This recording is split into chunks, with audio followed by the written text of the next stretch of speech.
আমি ডাক্তার বসুমতী দাস।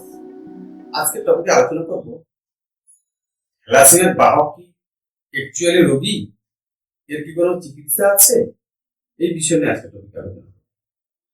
দেখুন, থ্যালাসেমিয়া নিয়ে এর আগের কয়েকটা টপিকে বিভিন্ন বিষয়ের উপরে আলোচনা করেছি। থ্যালাসেমিয়া কি, কেন হয়, থ্যালাসেমিয়া হলে বুঝবেন কি করে, বিয়ের আগে কেন থ্যালাসেমিয়া টেস্ট করাবেন, এসব নিয়ে।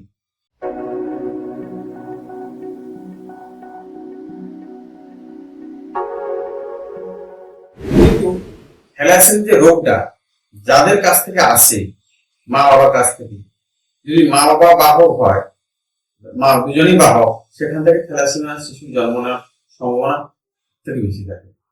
যে বাহক যারা, তারা কি অ্যাকচুয়ালি রোগী হতে পারে? তাদের চিকিৎসা কি হবে, আজকে সেই বিষয়টাই বলছি। দেখুন, বাহক বা থ্যালাসেমিয়াটা হয় লোহিত রক্তকণিকার সৃষ্টি না হওয়া, অর্থাৎ অস্থি মজ্জায় রক্ত তৈরি হয়, হিমোগ্লোবিন। হিমোগ্লোবিন যে তৈরি হয়, সেই তৈরি যে মানে কণিকাগুলো দুর্বল থাকে, খারাপ থাকে। এগুলো থেকে লোহিত রক্তকণিকা খারাপ পর্যায়ে কম তৈরি হওয়া, বা তৈরি হলে থাকছে না, ভেঙে ভেঙে চলে যাচ্ছে অস্থি মজ্জা থেকে। তখন দেখা যায় যে মা কিংবা বাবা দুজনে যদি একই সমস্যা নিয়ে থাকে, সেখান থেকে থ্যালাসেমিয়া শিশু জন্ম নেবে। এবারে আপনি যে বাহক, আপনি বুঝবেন কি করে?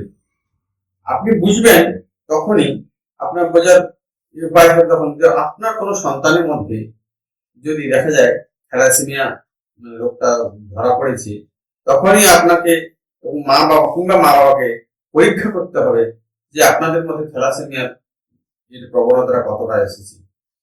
থ্যালাসেমিয়া এর আগের ভিডিওতে বলেছিলাম যে দেখুন, শুক্রাণু এবং শুক্রাণু যে তৈরি হয়, অসংখ্য শুক্রাণু, হাজার হাজার কোটি কোটি শুক্রাণু থাকে, এবং ডিম্বাণু থাকে। যে শুক্রাণু যে ডিম্বাণুর মধ্যে মিলন হয়ে ভ্রূণ তৈরি হয়, সেই ডিম্বাণুটা যদি ভালো হয়, তো ভালো শিশু জন্ম হবে।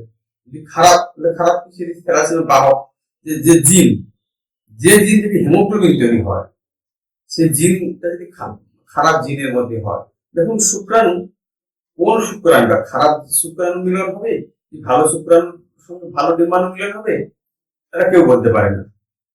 যখন মিলন হয়ে যাবে, ভ্রূণ তৈরি হয়ে গেল, তখন অলরেডি সে থ্যালাসেমিয়া রোগ নিয়েই জন্ম হলো। থ্যালাসেমিয়া জন্ম হওয়ার সাথে সাথে যখন দেখা যায় যে থ্যালাসেমিয়া হয় দুটো প্রকারে, beta thalassemia, alpha thalassemia. Alpha থ্যালাসেমিয়াটা যেটা, সেটা সাধারণত আমাদের দেশে কম হয়, বা হলে তার শরীরে রক্তের প্রয়োজন খুব কম প্রয়োজন হয়। বিটা থ্যালাসেমিয়া সেটা যেটা গুরুত্বপূর্ণ বিষয়, যেটা আমাদের দেশ থেকে বেশি হয়, যেটা রক্তের প্রয়োজন হয়, যে রক্ত দিয়ে ঠিক রাখা হয়, এটা হচ্ছে বিটা থ্যালাসেমিয়া।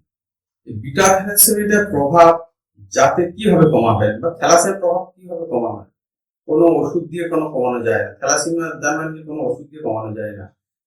থ্যালাসেমিয়ার প্রধান ওষুধ হচ্ছে সচেতনতা। আপনি সচেতন হবেন, আপনার পরিবারকে সচেতন করাবেন, এলাকার মানুষজনকে সচেতন করাবেন, সেটাই হচ্ছে প্রধান ওষুধ বা আপনার প্রধান চিকিৎসা। ধরো, যে বাচ্চাটা বাহক নিয়ে জন্ম হলো, হ্যাঁ, বাহক নিয়েও জন্ম হতে পারে। সেটা কি? দেখুন, বাবার যে শুক্রাণুটা মায়ের যে ডিম্বাণু মিলন হলো, দেখেন মার ডিম্বাণু গুলো কোনো খারাপ ডিম্বাণু নেই, ভালো ডিম্বাণুর সঙ্গে মিলন হয়েছে। ভালো ডিম্বাণুর সঙ্গে বাবার খারাপ ডিম্বাণু মানে শুক্রাণু মিলন হয়েছে, সেখানে বাহক আকারে সে আসতে পারে। বাহক হয়ে যাওয়া মানে প্রধান, তাকে সে কত বড় হলো। বাহক নিয়ে যদি কোনো শিশু জন্ম হয়, তখন দেখতে হবে তার শরীরে রক্ত প্রয়োজন নাও হতে পারে, সে স্বাভাবিক আর 5টা বাচ্চার মতো বড় হবে। কিন্তু বড় হলে তাকে কি করতে হবে? সচেতন ভাবে তাকে দেখতে হবে। যদি ছেলে জন্ম হয়, তার যখন বিয়ের বয়স হবে, তাকে বিয়ে করানো হবে, যে বা বিয়ে দেওয়া হবে যে মেয়েটার সাথে, সেই মেয়েটার যাতে থ্যালাসেমিয়া আছে কিনা, সে বাহক কিনা, তাকে আগে পরীক্ষা করে দিতে হবে।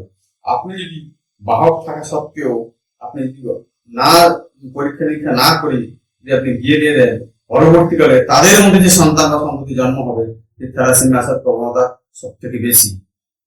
সবশেষে বলবো, বাহক কোনো রোগ নয়, বাহকের স্পেশালি কোনো চিকিৎসা নেই। চিকিৎসা হচ্ছে প্রধান চিকিৎসা হচ্ছে সচেতনতা। সচেতন হবেন, করাবেন এবং হতে হবে।